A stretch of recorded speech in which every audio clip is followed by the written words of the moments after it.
Video gaming has become the dominant form of entertainment consumption throughout the world.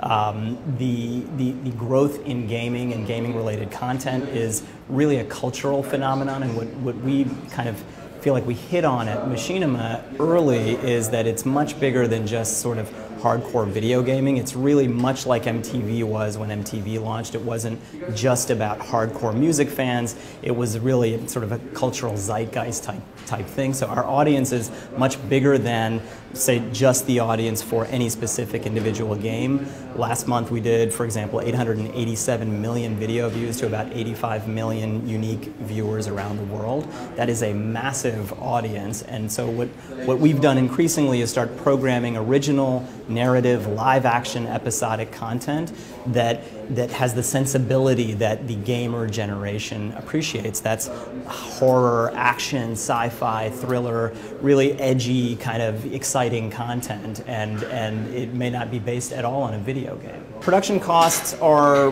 rising on the one hand as we, in our business, as we get really heavily behind premium, original, episodic narrative content.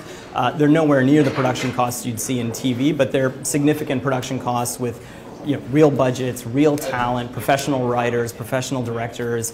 And then we have our sort of long tail content, which is very modestly produced but still generates a lot of viewership. So it's an interesting space because unlike television where you're sort of married to pretty high fixed production costs, and if you don't get viewership, you're dead. Whereas we have a very interesting model that blends very low cost, highly monetizable, highly viewed content that can subsidize much higher cost but higher premium, higher CPM content that advertisers really want to associate. So for an advertiser, you get the best of a premium piece of content as well as that long tail that gives them the reach and scale they need.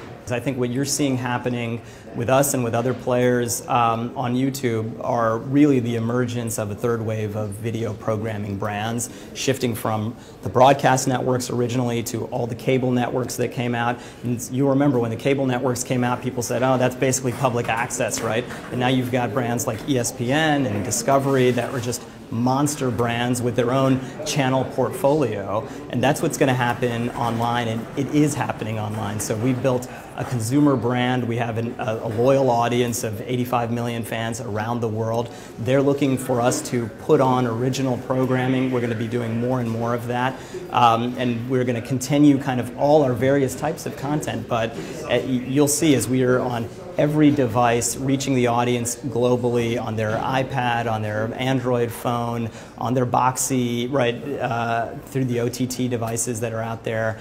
It's really a sort of 360 surrounding of the audience with just the most premium content. It lends itself naturally to premium ad sales, to a subscription model, so you'll see a lot of interesting things that come out of this.